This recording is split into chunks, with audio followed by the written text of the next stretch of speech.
Salut à toi et bienvenue dans cette vidéo. Aujourd'hui, je parle des prop firms. Je te donne toutes les informations utiles pour pouvoir te lancer dans cette industrie et pouvoir trader en utilisant l'effet de levier des prop firms. Alors, si tu es débutant ou bien si tu trades déjà et tu veux connaître un plan d'action, tu veux connaître une astuce très importante pour t'aider à réussir avec les prop firms, reste jusqu'à la fin de cette vidéo. Je te dévoile tout.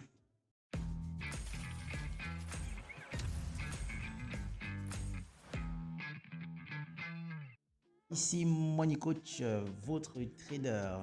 Aujourd'hui, on parle des prop firms. Alors, c'est quoi les prop firms? Avant qu'on commence à répondre à cette question, il y a nombreuses personnes qui se lancent dans le trading et qui ne savent vraiment pas ce qu'est les prop firms. Vous savez, avant 2015, 2014, 2012, voire 2008 même, les traders particuliers habituellement tradaient avec leur capital. Trader à fonds propres. Ce qui était un peu délicat. Okay? Parce que quand tu prends 100 dollars, tu prends 50 dollars, tu prends 200 dollars, tu te lances dans le trading et tu as en toi l'envie de devenir riche, ça devient compliqué. Ça devient compliqué de vouloir faire croître ce capital sur une année, sur 2 ans, sur 3 ans et aspirer à atteindre l'indépendance financière avec. Okay? Avant, pour pouvoir se lancer dans le trading de manière décente, il fallait avoir au moins un capital de 10 000 dollars. Okay. Avec 10 000 dollars au moins, si tu fais 1%, 5%, 2% de cet argent, ça te permet de pouvoir gérer 2-3 charges, ça te permet de pouvoir gérer quelques factures, de pouvoir vivre décemment, pourquoi pas. Maintenant, étant donné que le temps a évolué et nombreux sont ceux qui se lancent dans le trading à revenus très moyens, je vais dire la moyenne de personnes qui se lancent dans le trading, surtout ici en Afrique, se lancent dans le trading avec un compte de 200 dollars, 500 dollars et voilà. En se lançant dans le trading avec ce type de compte, on se rend compte que ça nous met énormément de pression dans notre activité de trading. On a beaucoup de pression, on veut absolument dégager le maximum de revenus sur le compte. Et c'est compliqué de le faire. C'est compliqué de vouloir dégager énormément de revenus sur un petit compte. Alors que il y a une possibilité de pouvoir passer à l'étape supérieure. Cette possibilité, c'est l'utilisation de l'effet de levier qu'apportent les prop firms. Un prop firm, tout simplement, est un fournisseur de capitaux. Okay? Un fournisseur de capitaux qui met à la disposition du trader lambda, peu importe le trader, que tu sois homme, femme, vieux, jeune. Dès le moment où tu prouves que tu sais trader, le prop firm met à ta disposition des capitaux que tu vas utiliser pour pouvoir justement dégager un revenu sur le marché. Et ce revenu à la fin est divisé entre toi et le prop firm. Dans ce qu'il faut comprendre, c'est qu'il y a plusieurs prop firms qui proposent différentes tarifications en termes de division des revenus que vous allez dégager sur le compte. Il y a certains prop firms qui vont vous dire 70% et 30%, c'est-à-dire ils prennent 30%, vous prenez 70%. Il y a d'autres qui vont dire 80, 20, ils prennent 20%, vous prenez 80%. Il y a d'autres qui vont aller jusqu'à 90% carrément. On vous dit qu'ok, tu prends 90, nous on prend 10%. Okay? Donc, un prop firm tout simplement est un fournisseur de capitaux. Okay? Il met à ta disposition les capitaux nécessaires pour que tu puisses trader. Alors, comment est-ce que les prop firms fonctionnent? Comment fonctionnent les prop firms? La première chose qu'il faut noter, c'est que avec les prop firms, tu dois acheter le capital. Tu achètes le capital, ils ne t'offrent pas le capital, c'est pas pour tes beaux yeux. Tu achètes le capital. Okay? Quand tu achètes le capital, l'achat des capitaux varie entre 50 et 2000 dollars, dépendant de la taille du capital que tu vas avoir. Il y a des prop firms qui vont proposer des capitaux assez faibles, voire 5000 dollars, notamment MyForexFund, où on va acheter le capital à 50 dollars. 50 dollars, c'est à peu près quoi? 30 000 francs CFA à l'heure actuelle, à la valeur du dollar. Donc, il y a d'autres qui vont te proposer le capital minimum à 10 000 dollars. Il y a d'autres qui vont proposer le capital minimum à 20 000. Il y a d'autres qui proposent la possibilité de scaler. Il y a d'autres qui ne proposent pas du tout la possibilité de scaler. Okay? Tout dépend du prop firm que tu as devant toi. Mais sache qu'on achète des capitaux. Ce n'est pas gratuit. Donc, il te faut un minimum d'argent pour pouvoir faire de l'argent. C'est ça qu'il faut noter. Donc, on achète des capitaux et l'achat des capitaux, heureusement, varie entre 50 dollars et 2000 dollars. Donc, tu as la possibilité de pouvoir acheter des capitaux selon le revenu que tu dégages sur le plan économique seul. Okay? Donc, une fois que tu as acheté les capitales, tu vas avoir la panoplie de comptes qu'il propose. Chaque prop firm a des types de comptes qu'il propose. Il y a le compte accéléré, le compte rapide lorsque tu veux aller vite, mais sache que les comptes qui vont vite ont forcément des restrictions beaucoup plus élevées. Et il y a les comptes type évaluation. Okay? Les comptes type évaluation, ces comptes type évaluation sont divisés en plusieurs phases. Il y a la première phase, il y a la deuxième phase sur certains prop firms. Il y a d'autres prop firms qui vont aller de la première phase jusqu'à la troisième phase. Et lors de ces différentes phases, tu dois réaliser un pourcentage qu'ils vont attribuer au capital.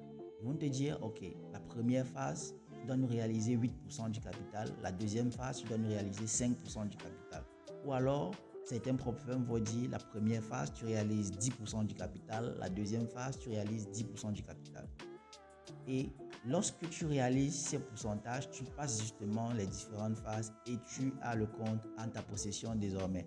Mais nuance, il faut comprendre un truc, c'est que la réalisation de ces pourcentages n'est pas fait de manière simple aussi. Okay?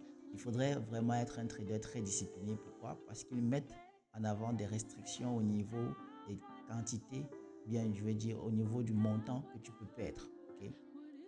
Lorsque tu prends un prop firm, je prends le cas d'un prop firm, un prop firm peut te proposer d'avoir un drawdown c'est-à-dire une réduction sur le capital lorsque tu es en train de trader.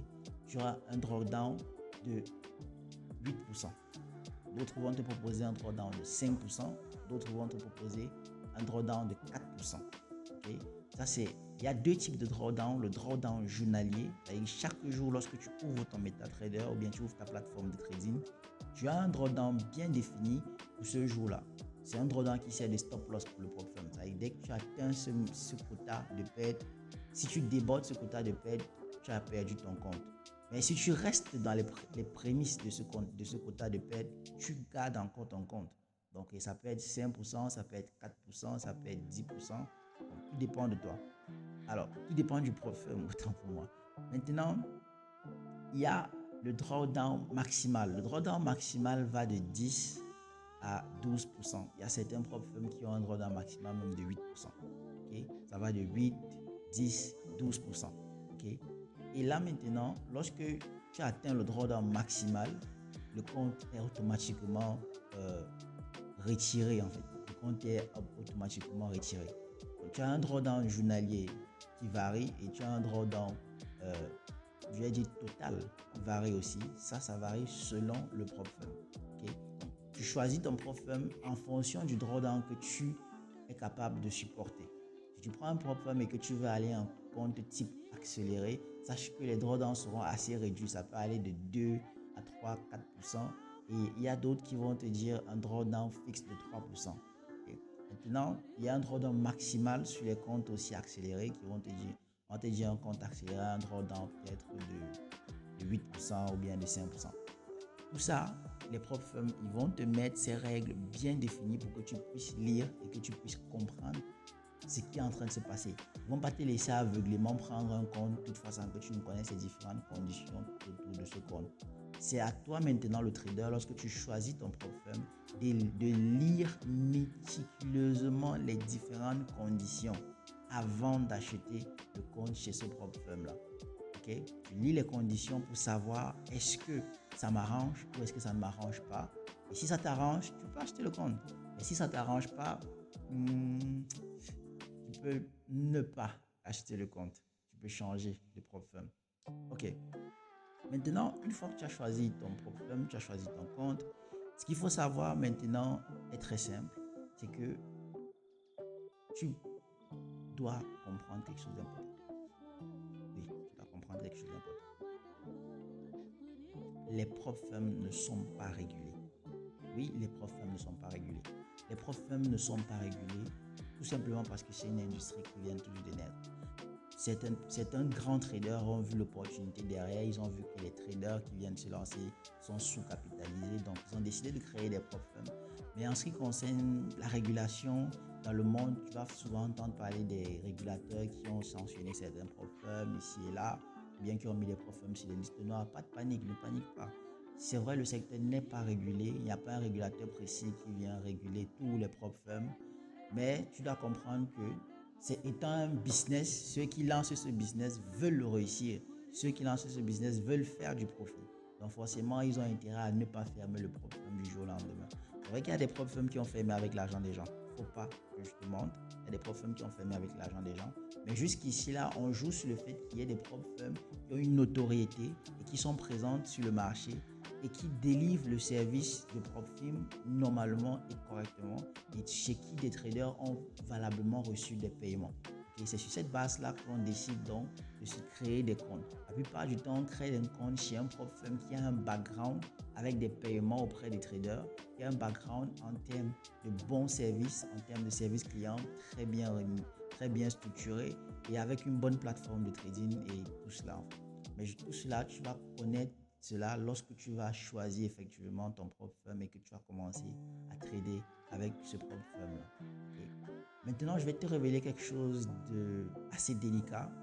Si tu es un nouveau trader, ça pourrait potentiellement te choquer, mais si tu es un trader déjà expérimenté et qui a déjà quelques années d'expérience dans le trading, forcément, ça ne va pas te choquer. Les prop firms aussi utilisent le système de livret, comme les courtiers. Okay? Il y a des prop firms qui sont e-book et il y a des prop firms qui sont b-book. Et ça, c'est le côté obscur des prop firms. Et les prop firms e-book, ça veut dire quoi? Le prop firm, il va te délivrer directement les cotations qui viennent du marché. Et lorsque tu vas passer tes ordres, tout gain que tu feras seront des gains qui seront issus du marché direct, du marché réel. Et il y a des prop firms qui sont b-book, des prop firms qui, eux, lorsque tu passes des ordres d'achat, ils sont ta contrepartie. Lorsque tu passes des ordres de vente, ils sont ta contrepartie. Donc, lorsque tu perds ton argent, tu perds l'argent sur le compte, ce sont eux qui gèrent. Et si tu gagnes l'argent sur le compte, ce sont eux qui vont devoir te payer. Okay? Là, ce sont des prop firms b-book. Donc, comment est-ce qu'on sait si un prop firm est e-book ou b-book? C'est délicat parce qu'ils ne vont pas te révéler forcément la chose. Mais c'est très simple. Lorsque tu commences à trader, les prop firms, la plupart du temps, qui sont b-book, vont manipuler un tout petit peu le marché, manipuler les prises de position, augmenter les spreads violemment ou créer du slippage. Le slippage, c'est lorsqu'il y a un gap de cotation, ça veut dire que tu mets un stop loss, mais le stop loss est dépassé et tu perds un peu plus que le stop loss doit normalement permettre de perdre en fait. Okay? Donc, ça sont quelques petits éléments pour connaître si un prop firm est réellement b-book ou pas, mais la façon la plus évidente de savoir si un prop firm est b-book ou s'il est e-book, c'est de demander le courtier chez qui le prop firm est affilié. Parce que comme je t'ai dit tantôt, le prop firm business, c'est un business et ils ne sont pas des courtiers. Donc ils proposent juste des services où ils mettent à disposition des capitaux et forcément ils doivent loger ces capitaux auprès des courtiers. Okay? Parce que les courtiers sont les seuls intermédiaires sur le marché qui sont réglementés qui sont régulés. Donc, lorsque tu choisis effectivement un prop firm, tu peux te permettre de demander au prop firm son courtier. Il y a certains prop firms qui affichent clairement le nom de leur courtier sur la plateforme. Donc, lorsque tu choisis, tu essaies de comprendre est-ce que mon prop firm il est affilié à un courtier qui est e-book ou s'il est affilié à un courtier qui est b-book. Lorsque tu sais qu'il est affilié à un courtier qui est e-book, ok, tu sais que ton prop firm forcément il est e-book. Mais s'il est affilié à un courtier qui est b-book, attention. Tu es en train de trader avec un prop firm qui est b-book. Okay. Donc, comment est-ce que l'on choisit son prop firm? On choisit son prop firm effectivement sur cette base-là. E-book ou b-book. Tu choisis aussi le prop firm sur la base des différentes conditions de trade qu'il te propose. Comme je t'ai dit tantôt, les règles qui régissent la gestion du compte chez le prop firm sont directement affichées sur leur plateforme. Je ne vais pas venir ici commencer à lister toutes ces règles alors que ces différentes plateformes ont des règles qui sont bien écrites sur leur plateforme. Okay? S'il fallait que je les liste, c'est que on va prendre une vidéo de pratiquement 2 heures de temps parce que chaque prop firm a des règles un peu différentes des autres prop firms. Donc, si tu veux connaître les règles, il faut que tu parcours ces différents prop firms pour connaître les règles de chaque prop firm. Okay? Maintenant, moi, je te recommanderais quelques prop firms selon ma petite expérience dans le monde des prop prop firms, je te recommande en première position, non, je vais classer de manière croissante. En dernière position, pas qu'il est mauvais, ou bien pas que le service est mauvais, non. Je te recommande ce prop firm juste en dernière position parce qu'il faut bien classer. Okay? Donc, en dernière position, je vais te recommander The Funded Next. The Funded Next, ils offrent un très bon service toujours.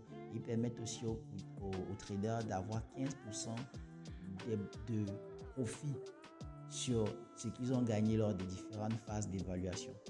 C'est-à-dire que si tu fais une phase et que la première phase c'est 10% et que tu réalises 10%, la deuxième phase c'est 10%, tu réalises 10%. Lorsque tu seras en phase réelle, lorsque tu auras obtenu le compte et que tu vas réussir à effectuer un décaissement sur le compte, ils vont te payer 10% de la première phase, 10% de la deuxième phase pour que tu puisses avoir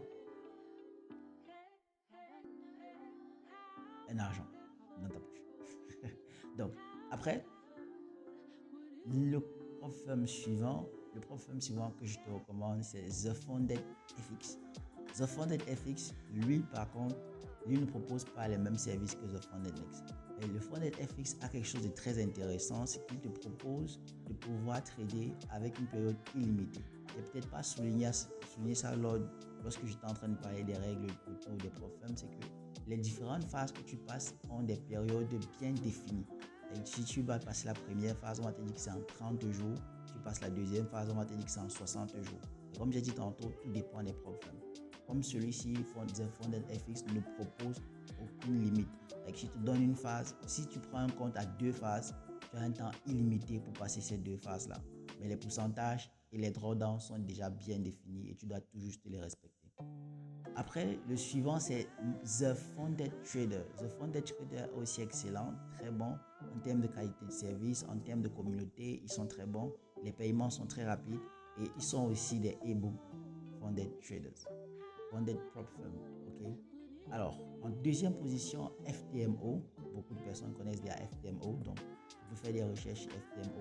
FTMO, c'est beaucoup plus leur notoriété qui les met en tête de ce classement parce que FTMO, effectivement, jusqu'ici, ont payé tous les traders qui ont travaillé auprès d'eux et qui, chaque jour, font des décaissements. Lorsque tu vas dans leur communauté, tu vois des décaissements, tu vas sur des plateformes, tu peux interroger, il y a des vidéos, tu peux même interroger, j'en connais qui ont déjà fait des décaissements chez FTMO. Donc, FTMO, je te recommande aussi cela.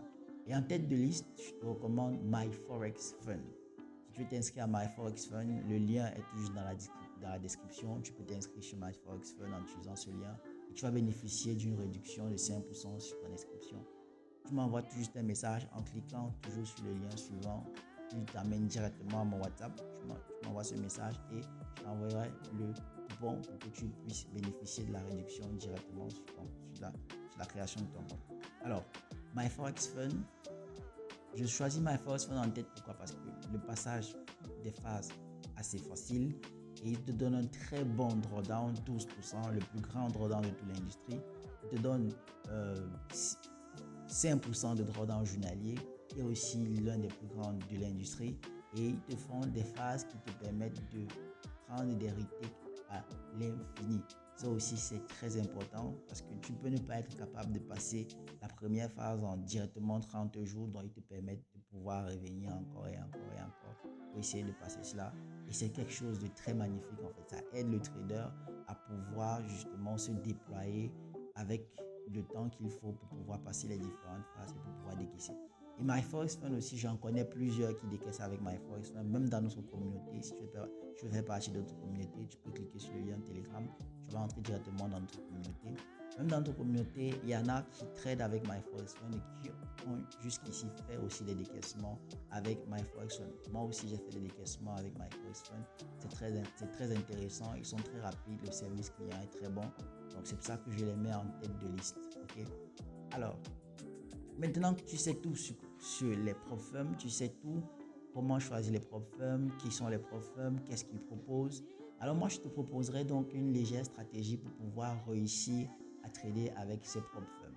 Okay? Je te propose une stratégie. Cette stratégie est basée sur une expérience personnelle, donc je ne vais pas généraliser la chose, chacun a son approche. Mais cette approche qui marche pour moi et qui jusqu'ici me plaît, je pense que je vais partager ça avec toi pour que toi aussi tu puisses t'en inspirer et quelque part créer aussi autour de ça une stratégie propre à toi. La première chose lorsque tu commences à trader avec une propre firme, c'est d'abord d'avoir une stratégie fatale. Quand je dis une stratégie fatale, ça veut dire une stratégie qui te donne des confirmations sur lesquelles tu ne doutes plus. Ça veut dire que tu as traversé l'étape où tu doutais encore de tes confirmations ou bien tu doutais des résultats que tes trades allaient avoir. Ici, tu ne doutes plus. Tu veux avoir une stratégie qui est fatale sur le marché. Et lorsque tu vois cette confirmation, tu sais à 80%, 85% que ça va passer. Okay? Et pour ça, il te faut énormément backtester ta stratégie, backtester tes confirmations pour voir ce qui marche pour toi, pour voir ce qui te donne un bon résultat. Okay? Lorsque tu as une stratégie fatale, la prochaine chose, c'est la gestion du risque. La gestion du risque, beaucoup de personnes se lancent dans les propres firmes et ils utilisent très peu de risques en fait parce qu'ils ont peur de perdre le compte. Et certains viennent en utilisant excessivement de risques parce qu'ils veulent absolument passer rapidement. Ce que je te propose, c'est d'utiliser un risque qui est entre les deux. Tu ne dois pas risquer trop peu, mais tu ne dois pas risquer trop non plus. Okay? Si tu as un compte de 100 000 $, avec 100 000 $, moi je prends habituellement des lots qui varient entre 5 et 10. 5 et 10, je m'assure d'avoir un stop loss. Mon 1R, c'est 10 pips. Et maintenant, je vais chercher minimum 2 R, c'est-à-dire 20 pips, 30 pips, 40 pips sur le marché. Mais je ne dépasse jamais les 10 pips de stop loss. 10 pips, 15 pips, jamais, c'est toujours 10 pips. 10 pips de stop loss parce que ça me permet de savoir que si je perds 10 pips maintenant, le prochain trade va me permettre de couvrir cette perte et de sortir en gain. Okay?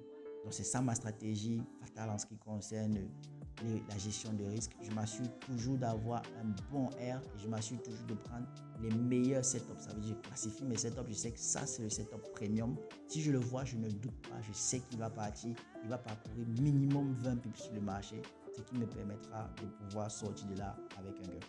Okay? Une fois que c'est fait, je te conseille de gérer excessivement ta psychologie.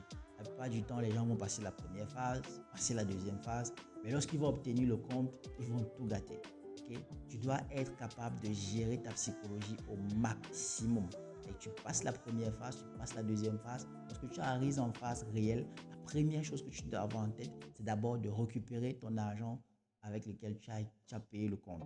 Lorsque tu passes la phase réelle, lorsque tu atteins la phase réelle, première chose à faire, et n'essaye pas d'avoir tout de suite 20 ou 40% du compte. Non, essaie d'avoir minimum 5%. Dès que tu as tes 5%, tu attends ton décaissement. Dès que tu as ton décaissement, tu sais désormais que j'ai récupéré l'argent avec lequel j'ai souscrit. Je peux souscrire encore à d'autres comptes si jamais ce compte venait à partir. Donc ça te permet d'être un peu plus leste sur le marché et tu stresses moins lorsque tu prends tes positions. Okay? Ça te permet d'être beaucoup plus serein. Quelque chose d'important lorsque tu trades. Okay? Donc, lorsque tu as fait cela, je peux t'assurer d'une chose, c'est que si tu répètes cela sur plusieurs fois, ce qui est sûr, tu vas pouvoir réussir à passer les challenges. Et moi, je te garantis une chose aussi, lorsque tu veux acheter les comptes, n'achète jamais un très gros compte d'un coup. C'est un gros piège que j'ai remarqué. N'achète pas un compte de 300 000 $ d'un coup ou bien de 200 000 $ d'un coup. Si tu vas acheter un compte et que tu n'as pas suffisamment de moyens pour acquérir un compte de 100 000 $, qui est le seuil que je propose, tu peux commencer avec des comptes de 20 000, de 10 000. Tu peux acheter deux comptes de 10 000, tu peux acheter deux comptes de 20 000. Au lieu d'acheter un compte de 50 000, moi je te conseillerais d'acheter deux comptes de 20 000. Au lieu d'acheter un compte de 100 000, si tu ne peux pas acheter deux comptes de 100 000, au lieu d'en acheter un, achète deux comptes de 50 000. Au lieu d'acheter peut-être un compte de 200 000, si tu peux acheter deux comptes de 100 000, c'est mieux. Okay? Ne va jamais sur la base où tu achètes un seul compte et tu mets tous tes paniers dans ce compte-là. Non. Achète toujours en 2-2. N'achète jamais un seul. Achète toujours en 2-2. Ça fait en sorte que lorsque tu trades sur ce compte-ci et tu es en train aussi de trader sur l'autre, tu as un peu moins de pression dans la mesure où tu sais que même si tu perds ce compte, tu as encore ce compte-ci sur lequel tu peux te rattraper pour pouvoir récupérer ce que tu as perdu en fait. Okay? Tu n'essayes pas de trader sur un seul compte, ce qui va augmenter un peu trop la pression dans ton trading. Voilà. Je pense t'avoir donné toutes les astuces nécessaires. Je pense t'avoir donné tous les éléments nécessaires pour pouvoir te lancer dans le trading avec les propres firmes. Si tu as apprécié la vidéo, n'hésite surtout pas à liker et à t'abonner pour avoir plus d'informations sur l'univers du trading, les marchés financiers et pour pouvoir aussi connaître un tout petit peu mon parcours dans le trading. Ok? N'oublie pas aussi de partager la vidéo si ça t'intéresse tout autour de toi pour ceux qui ne savent pas encore c'est qu'un propre firm ou bien pour les débats autour des propres firms, je peux sortir cette vidéo pour essayer d'éclairer davantage de personnes. Ok, donc si tu as apprécié la vidéo, alors reste jusqu'au bout et je te retrouve dans la prochaine